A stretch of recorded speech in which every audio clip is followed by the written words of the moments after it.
Alright, it's your boy Mimic It's your boy Crayon from Unstoppable Force United, and welcome to the first ever Dance Talks podcast. And our first guest today is none other than the man himself, Adrian. Alright? Fellas, thank you. Thank you for having me. Thank you for accepting the call. Nice one. So just a beginning, just a start. Why don't you tell us how things you got into dance and like stuff from there? Ooh, you want me to disclose my age? Alright, no see, all that's in it. Alright, but just brief and yeah, well, actually, it's I can brief it up. It's kind of long, but I don't know if you all have ever heard of 12 and under. That's how far back this is. So, dancing for me started from since like primary school. Basically, it's like it wasn't even in hip hop; it was in actually Latin. I started doing Paso Doble with my teacher back then. I was the youngest kid in the dance group, basically. And we pretty much went and did something for school, primary school in 12 and under. And from since then, dance has been consistently in my life since then. That's at the early ages. Nice. So in the stuff that you said this, because we are well prepared to try this, right? We saw that you worked with OG, I like to call it by the name of Buddha Stretch. I want to know how that. Because I did some research on Buddha Stretch, and he is actually the founder, if you want to say, of New School Dance, which is, I believe, correct me if I'm wrong, all the genres under hip hop just come together as one and they push it out as New School Dance. Correct, yeah. Yeah, so how did that happen? Well, basically, Buddha came over through Question Mark Entertainment back early, I can't remember the year. That's had to be around 2003, 2002, around there. So basically, it's like when he came, we were introduced to him, and basically we let him know that this is true. I'm dancing with Electik and so on. We basically wanted to get more info as into, because we've been in the competition and we want to get more knowledge, and because we weren't in the same category as a lot of them who have been trained, as I say, professionally in hip hop and that kind of thing over there. So we want to get insight on that kind of thing. So he kind of, as I say, schooled us with a lot of the history, a lot of the techniques and that kind of thing. It was a real eye opener for us, because there's a number of things that Trinidadians don't really pay attention to back then, regarding expression, face and that kind of thing. Back then it was just straight hit dance hard and that kind of thing, sweaty and go for none. You know what I mean? So it was a real, as I say, educational and a learning experience for us when we actually was tutored under him. He's an OG. He created that whole that stuff. Yeah, that's nice. Yeah. Alright, so I would very much like to know, what was your experience with Electik? In the earlies, everything was like new, everything was fresh, everything was exciting, because Electik was basically how's the best way to put it? It's like it's the nucleus of hip hop coming out of Trinidad internationally. Because it was based internationally. So it's the nucleus as in the beginning and that kind of thing. The guys that more or less was in Electik, it was definitely the essence of the word, because everybody came from different backgrounds, different upbringings and that kind of thing. The work ethic and that kind of thing was very regimented, because we were, the mindset is like, we're not coming to play, we're not coming to as I say, skin teeth and we're going into international realm, and we have to have our minds on and that kind of thing. I mean, we're talking about guys who, one was a police officer, one was an engineer. At one point in time, we actually had a pastor inside of it. Yeah. And it's like everybody had a different background and upbringing and everything. But when we got to rehearsing, it was like one straight path, and we know exactly what we want to get done and that kind of thing. And I mean, working with the guys I would always say it was indeed a blessing, because you rarely find people to, as I say, gel like that in that aspect. I mean, there's something I'll never forget, because it's like at that point in time, it's like we pretty much went into something that none of us had the experience in, but we learned together going inside of it. So yeah, working with Electik was great experience. Nice. Most memorable. Nice. What I want, another thing I want to hear, and I'm sure you want to hear as well. Sure. As you mentioned, Electik, HHR, Yes. because he has, along with the other Electik members, 5 medals. Oh. 5 times. 5 times. Now I want to know. Now I'm mainly focusing on the goal because it's like I want to know from the first time you all went, right? You go straight down to when you all got the goal. What was the thought process each and every time you all come back in the year like that? Okay. Yeah. Now the thing about it is that everybody they only remember, as I say, the successes of a lot of different groups. Right. And they won't know these struggles and that kind of thing. But I will always say the very first time, yes, you're going into something for the first time and we have no idea what we're going up against and that kind of thing. But think about it this way, the very first time we went into an international competition with other dancers from around Europe, we placed 6th ever. Okay. First time ever we placed 6th. And the thing about it is that it was something that we more or less was really proud of ourselves because we don't have the same background as everybody else, we don't have the same facilities, we don't have those kind of things, but we knew we worked hard for that point. And when we got there, it's like it was real flashy because everything that we wear was kicked down and it's like, let's say, power in the kit. So once every confidence there, it shows, and they liked our stuff, they liked what we did, they liked how we performed and that kind of thing. And it's from then on, it's like we kind of had that hunger because it's like, so okay, this is 6. It's alright for our first time, but now we come in a competition. The idea is to win. The idea is to win. So it's like the mindset from every time we go in is almost like a bad mind thing. From the time we come back to Trinidad, get to working again. Get to working again. It's like it's always reinventing what we did because quite frankly, it's like it's good to see that you have other people outside there that you could emulate or look up to and that kind of thing. But what stands out is when you're different from a lot of people, and what we tried to do was kind of improve what we have, and that's the bottom line. Even though we are still learning what they want to see and that kind of thing, that was in the forefront of the head. But it's always improving what we have and showing our skill set, showing the history of our style and that kind of thing, and bringing it forward. And I mean, every single year was something different. It's like, first time we get a medal, second. We're not good with that. Second time we go up again, we say like, okay, we're good now. Second again. Nah. So it's like every time we go in, it's like we're saying, okay, so what's stopping me? What we not doing? And that's when Buddha Stretch came in and that kind of thing. So it's like we got the education and that kind of thing.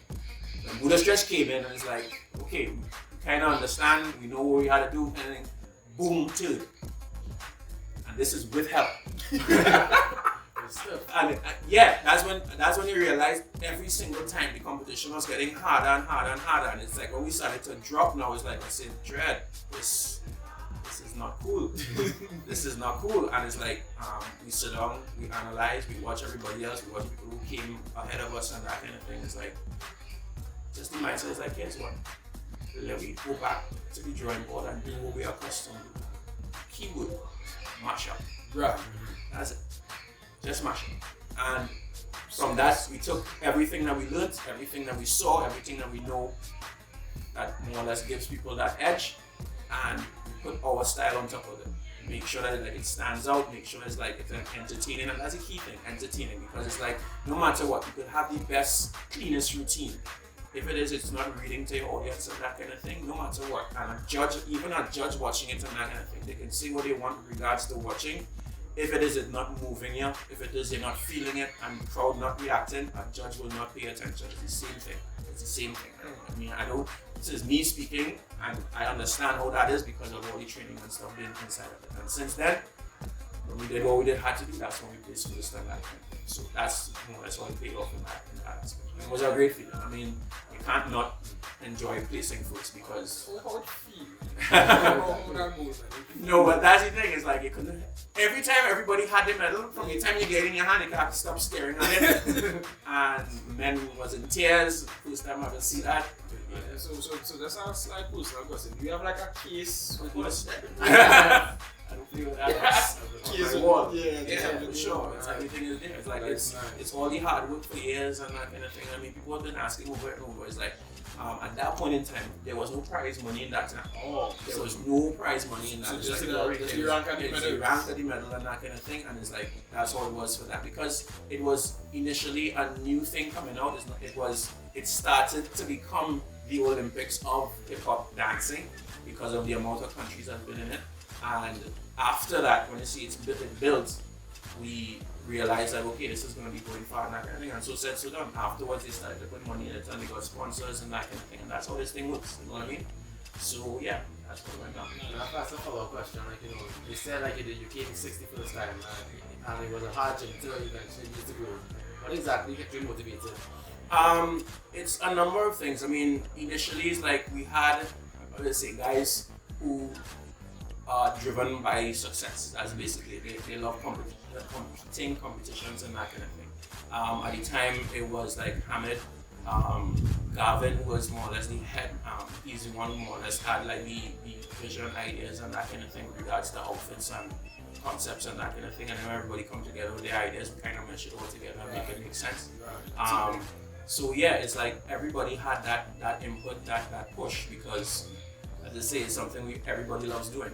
And once everybody on the same page, it's like it's hard to not say, okay, we're going again, we're going again. That's what it is. One team, one song, one mind. Yeah.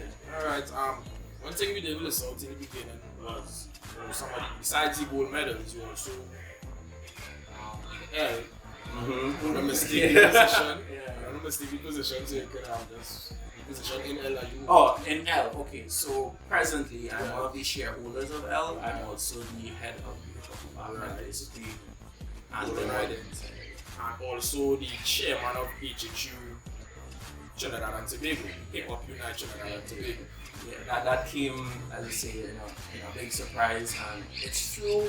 That actually came through Hip Hop International because the organizers of HHU Europe was in competition in HHI. They knew our faces, they knew where we're from, and they reached out to me back then. Facebook, the only thing that more or less had everybody connected, and yeah, I'm basically asking to come and see what they have started, what they trying to push towards and that kind of thing. And it was a good opportunity because it's like they wanted to have that same, as I say, world class competition happening on that side of the world. So it's like exactly. And the thing about it is that for everything you're seeing a European side and then the US side and that kind of thing, whereas like everybody's trying to bring that, as I say, culture, that hip hop culture together and that kind of thing. And they basically have it's almost like a two sides of a coin. They have the exact same kind of mental of what they want to achieve and that kind of thing, but with regards to their criteria, it's a lot different because of the different aspects of judging that they do. Whereas like you would see on one side, they pay attention to every minor detail as in a skill set, technique and all those kind of things, and people are rewarded with flair and tricks and all that kind of thing. This side is strictly follow dance. They focus on dancing. And it's like you can put a million tricks in your routine. If they check the entire routine and you barely had any dancing in it, that's a problem.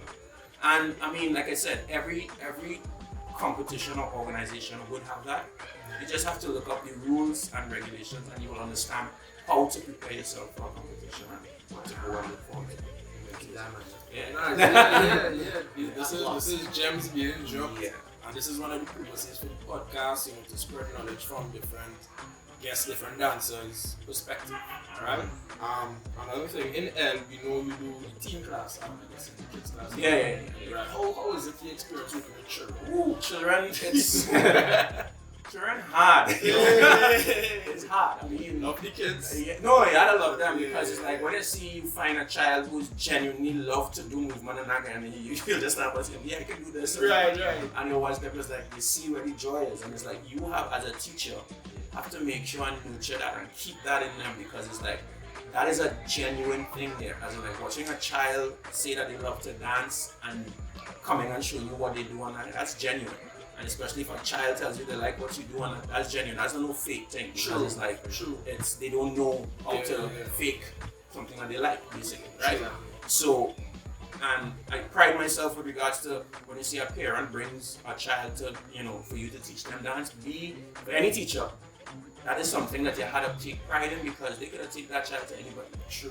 You know what I mean? So it's like, you had to watch these little things. And it's like, kind of responsible partly for the upbringing of that child. exactly, and that's imparting knowledge on that child, that is molding them into the person that they're gonna be and that kind of thing. So that's something you had to really take real serious. So for any aspect. But to answer the question, children, it's like, okay, I'll do the different age groups. So initially when I started teaching kids, I wanted to do ages 6 to about 8, and then 8 to about 12.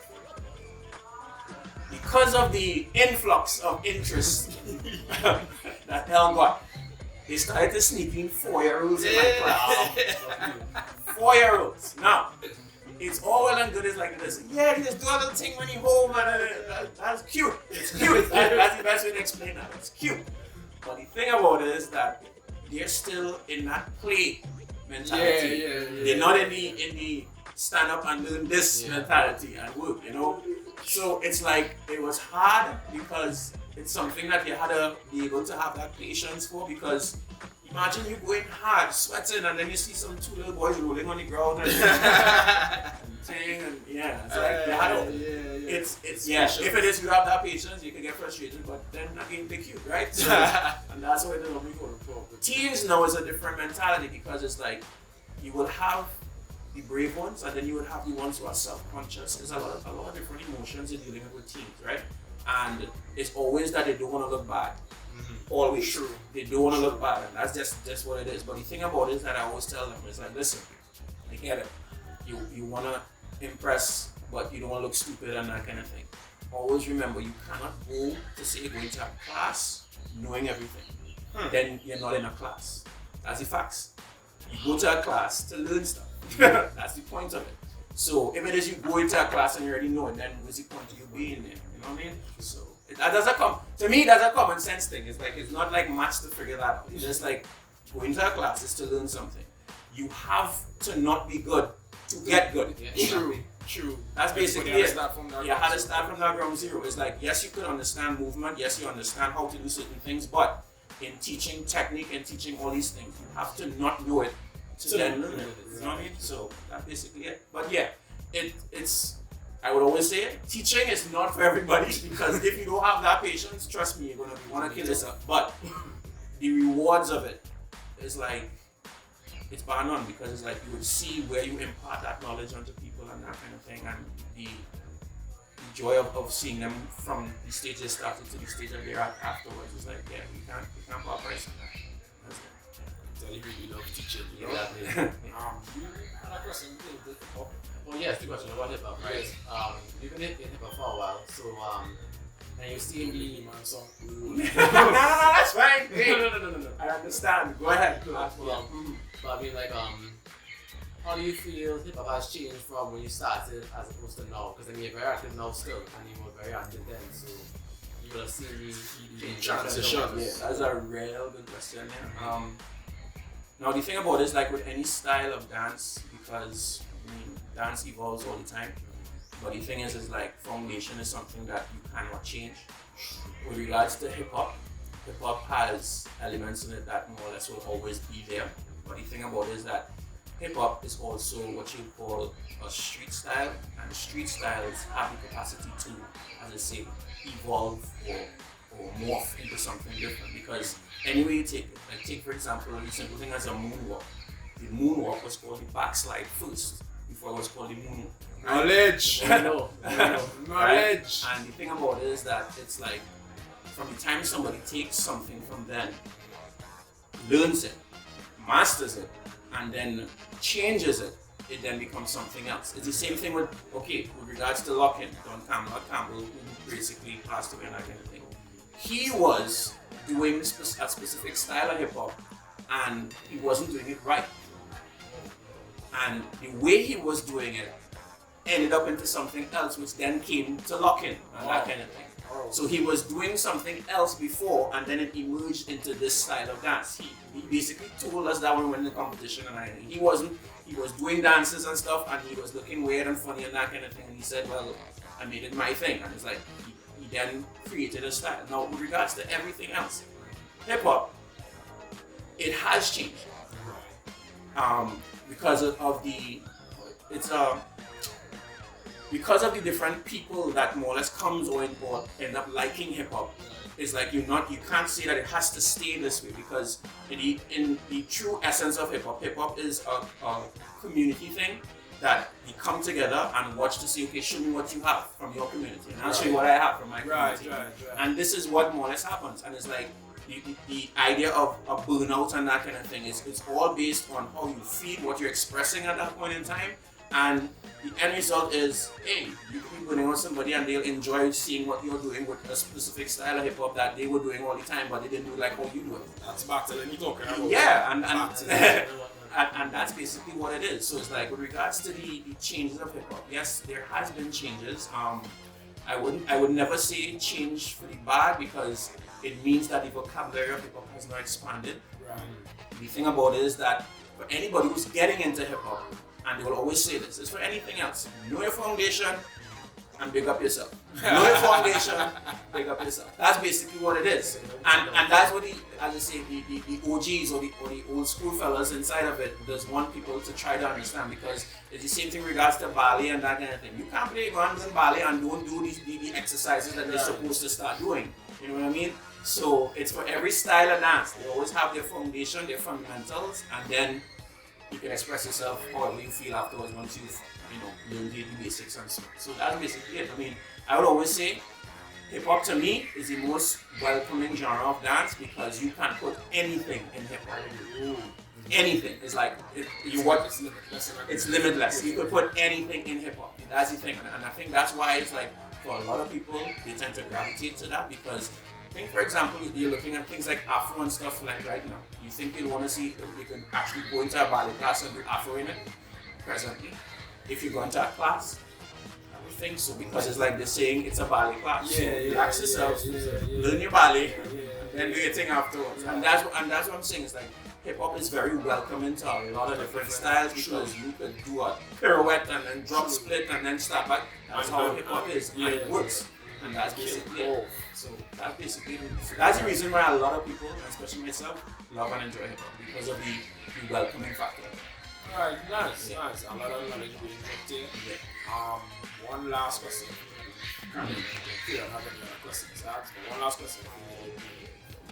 What would be your message or something you would tell a young dancer who's now trying to get a foot into hip hop dance or Afro, pop and lock? What would be your inspiration or your words to them in terms of getting on the train?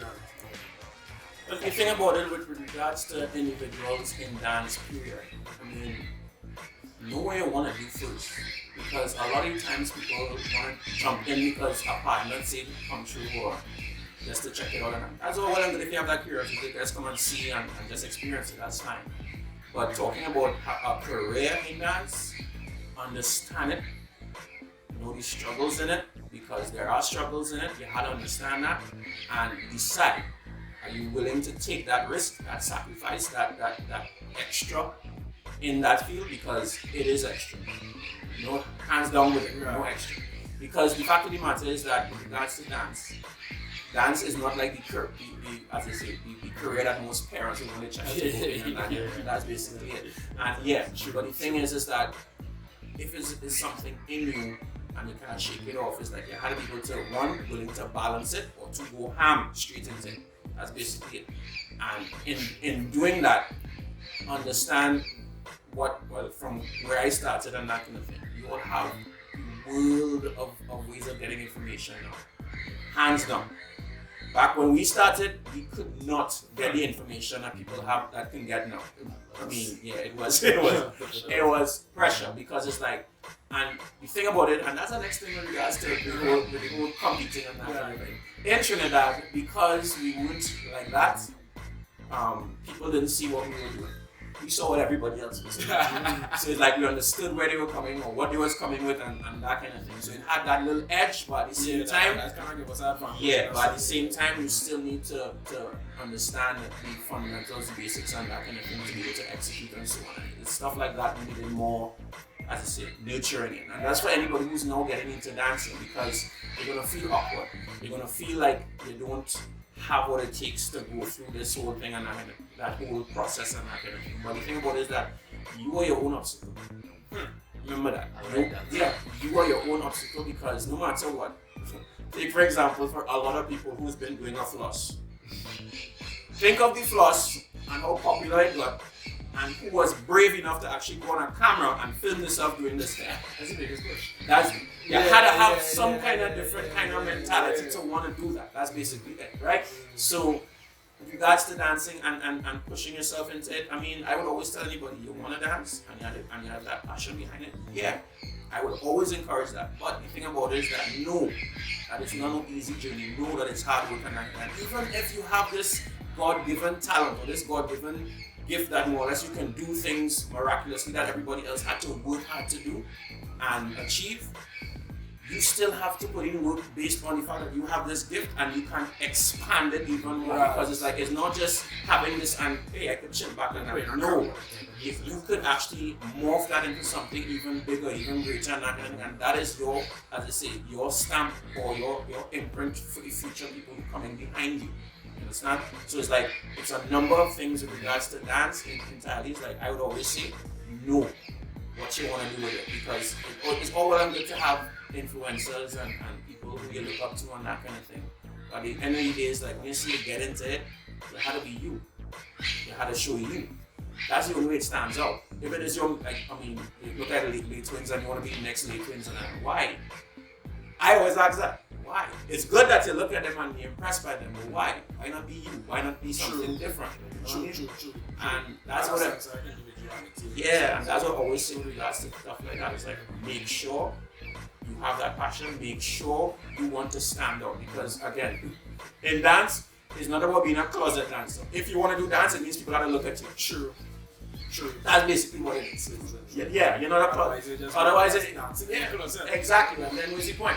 So that's what I always say with regards to that. Know what you want, focus, stay on the path of what it is that you're supposed to do, as in to know the knowledge, know the work it takes and that kind of thing, and then push forward.